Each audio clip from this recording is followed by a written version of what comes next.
यूं तो हर paranormal game में कोई ना कोई स्पिरिट या डीमन को समन किया जाता है, पर उनको बुलाने के बाद वापस भेजने की गारंटी कोई नहीं लेता है। तो इसका मतलब ये भी होता है कि शायद ये बुलाई गई एंटिटीज आपकी जान ना लें, पर आपका दिमाग खराब करने के लिए तो काफ़ी होती हैं। पर एक बात अभी कान खोलकर सुन लीजिए गाइस, ये सब जो सो कॉल्ड रिचुअल्स इंटरनेट पर अवेलेबल हैं, इन सब गेम्स के असली होने की भी गारंटी कोई नहीं लेता है, और इन्हें खेलकर नुकसान उठाने की मैं कोई जिम्मेदारी नहीं लूँगा। तो इस वीडियो को एक एंटरटेनमेंट के तौर पर देखें और एंजॉय करें। पर हाँ, ये लाइट्स ऑफ करना तो आप भूल ही गए, और देखने से पहले ही वीडियो को एटलीस्ट लाइक तो कर दो यार, बाकी वीडियो देखकर डिसाइड करना।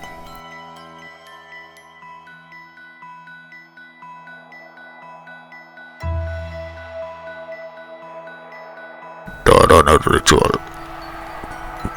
ज्यादातर पैरानॉर्मल गेम्स में हारने वाले के साथ एग्जैक्टली क्या हो सकता है, ये सिर्फ एक अंदाजे के तौर पर बताया जाता है। द रनर रिचुअल में आपको एक स्पिरिट या डीमन के साथ रेस करनी होती है और अपनी एक चीज बाजी पर या दांव पर लगानी होती है। कोई भी चीज, जैसे पैसा, कोई कीमती चीज, लेकिन बहुत सोच समझकर, क्योंकि जीतने पर वो चीज डबल हो जानी है। पर अगर हारे तो आपकी बाजी पर लगाई चीज भी गायब हो जाएगी। तो गेम खेलने के लिए चाहिए एक लंबा पतला कॉरिडोर जिसमें कि कोई भी खिड़की ना हो, और एक शार्प चीज जैसे नाइफ। तो रात को किसी टाइम स्टार्ट करते हैं। 3 AM will be the best time. अपने रनिंग शूज पहनकर थोड़ी स्ट्रेचिंग कर लीजिए, क्योंकि अब होने वाली है रेस। अब उस कॉरिडोर में अंधेरा कर दीजिए, बिल्कुल घुपतेरा, each and every light off. अब अपना थोड़ा सा ब्लड लेकर एक स्टार्टिंग लाइन बनानी है, और दूसरे एंड पर जाके एक फिनिश लाइन, और अपनी वो चीज़ फिनिश लाइन की दूसरी तरफ रख देनी है। यानी जो चीज़ आप बाजी पर लगा रहे हैं, अपने पैसे या कोई और चीज़। अब स्टार्ट लाइन से पीछे खड़े होकर रेस के लिए तैयार हो जाएं। अगर काफ़ी देर तक कोई भी आवाज़ ना आए तो रेस मत भागिए और लाइंस मिटाकर किसी और दिन ट्राई करें। पर अगर ध्यान से सुनने पर अपने करीब आपसे कोई ये पूछता है, What are the stakes? तो आपको जवाब देना है डबल और नथिंग।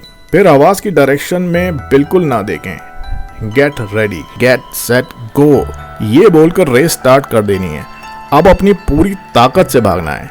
लगेगा कि आपके साथ कोई भाग रहा है और आपको उस अंधेरे में उससे तेज भागकर जीतना है। इन केस आप हार गए तो वहां कोई नहीं मिलेगा और आपकी वो चीज भी गायब हो चुकी होगी। पर अगर आप जीत गए तो कांग्रेट्स, वहां और कोई नहीं होगा, पर आपकी वो चीज डबल हो चुकी होगी।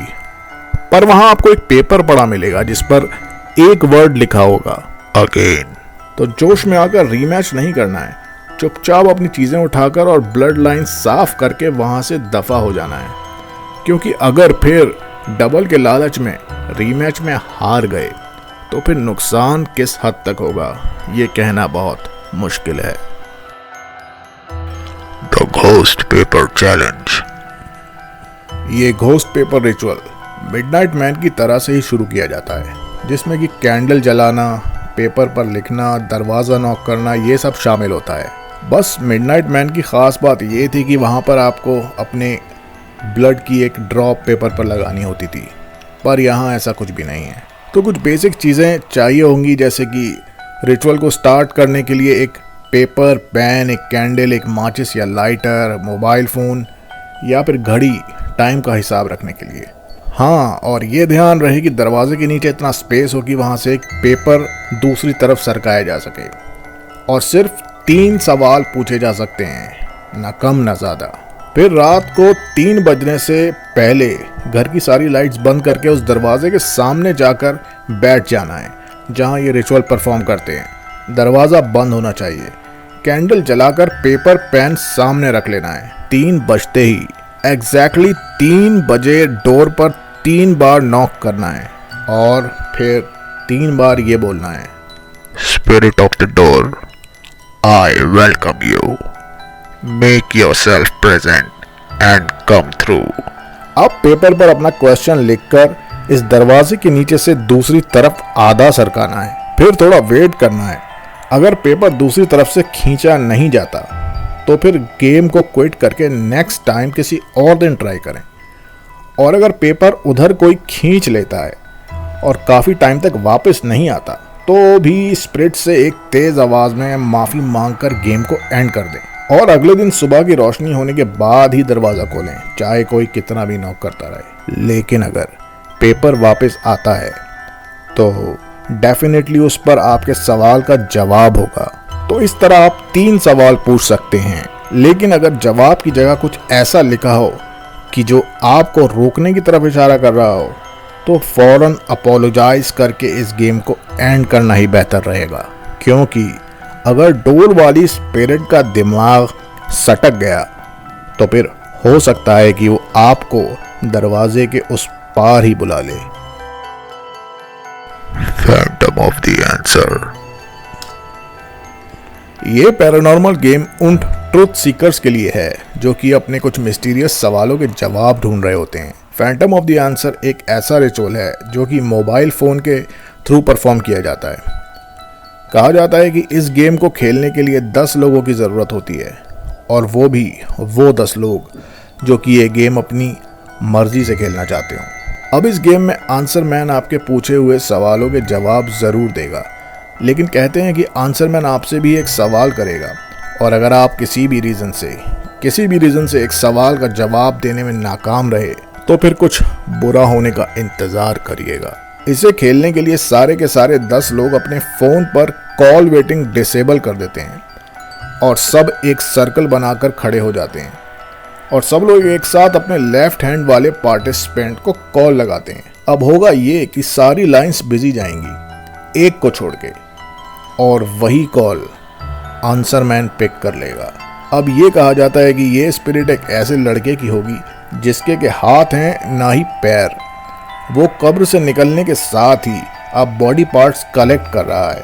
तो अपने क्वेश्चन का आंसर लेने के बाद अगर आप आंसर मैन के क्वेश्चन का जवाब नहीं दे पाए तो फिर आप अपने किसी बॉडी पार्ट पर कुछ छोटी सी हलचल सी फील करेंगे, और फिर किसी बीमारी या एक्सीडेंट से अपना वो बॉडी पार्ट खो देंगे।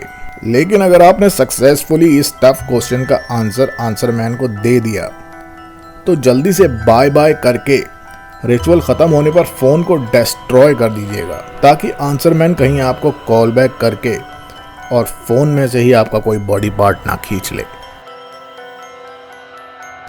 One man chit chat. वैसे तो अपने आप से बात करने वाले को लोग पागल ही समझते हैं, पर ज़रूरी नहीं कि सबको वो एंटिटी आंखों से नज़र आ रही हो जिससे कि वो इंसान बात कर रहा हो। वन मैन चिट चैट का ओरिजिन भी जापान का ही बताया जाता है, जिसको जापानीज में हिटोरी ओशाबेरी के नाम से जाना जाता है। तो इस गेम को खेलने के लिए एक कमरे में 2 चेयर आमने सामने लगा दी जाती हैं, और इस कमरे की सब लाइट्स, खिड़कियां, पर्दे सब बंद करके अंधेरा करके ये गेम खेला जाता है। साथ में ज़रूरत होती है 1 गिलास पानी की और प्लेयर के सर के एक बाल की। एक बाल गिलास में डालकर वो पानी पूरा पी जाना होता है।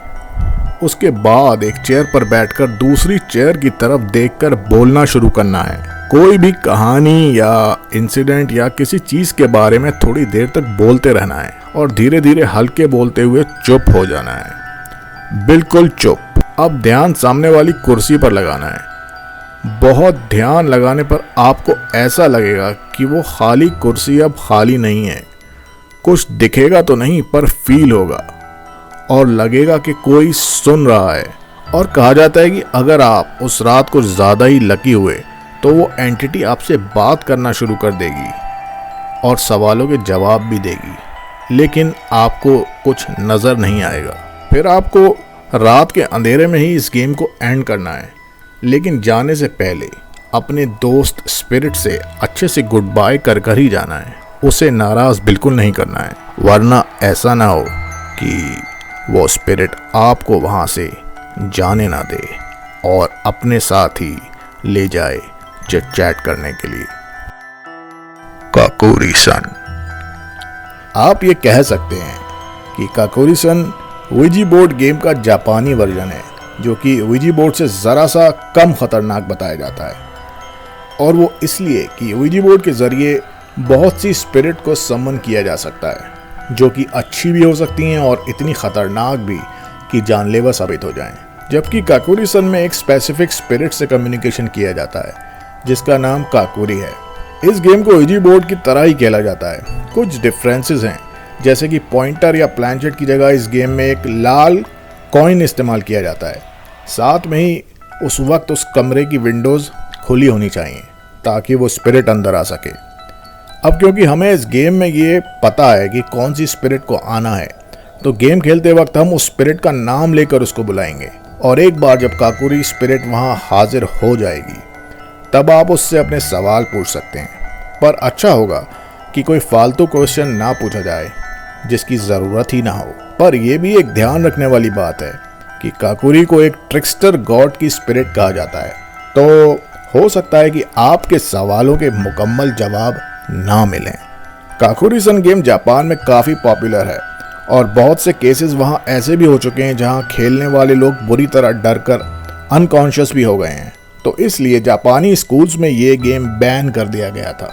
चलें, ये तो हो गया काकुरी-सन, लेकिन अगर आपको ouija बोर्ड गेम के बारे में जानना है तो प्लीज़ इस पैरानॉर्मल गेम सीरीज़ का पार्ट 1 ज़रूर देखें।